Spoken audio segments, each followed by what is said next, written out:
เทียนข้างเดินกับยามนาเคยมีน้องเจ้าปากเว้าถ้อยคำหวานหวาน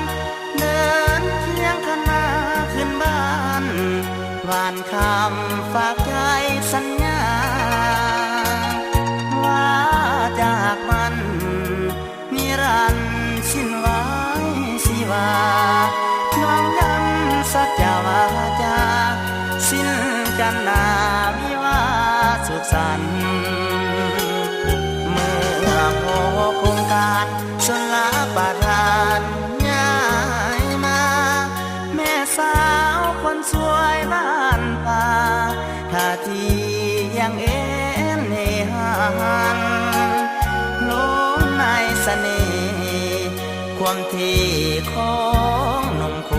งการน้องนางจึงหายจากบ้านพร้อมโครงการเขานั้นย้ายไปท้อง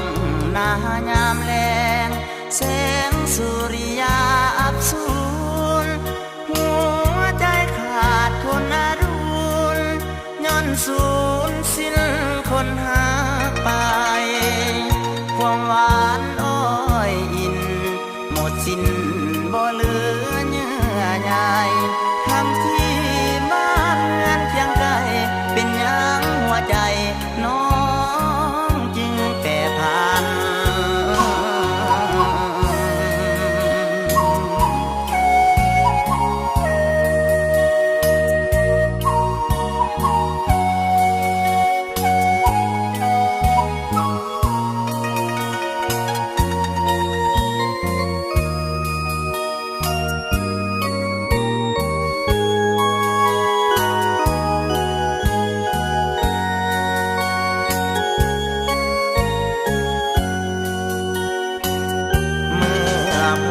โครงการสลาปาทานย้ายมาแม่สาวคนสวยบ้านป่าท่าทียังเอ็นเนหัน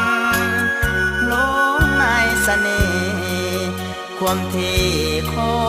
งหนุ่มโครงการน้องนางจึงหายจากบ้านพร้อมโครงการเขานั้นย้ายไป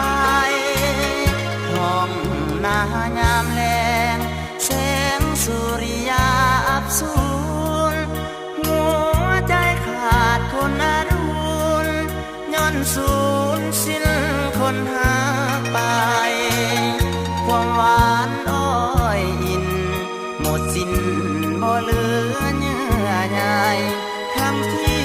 บ้านเรือนเคียงไกลเป็นยังหัวใจน้อง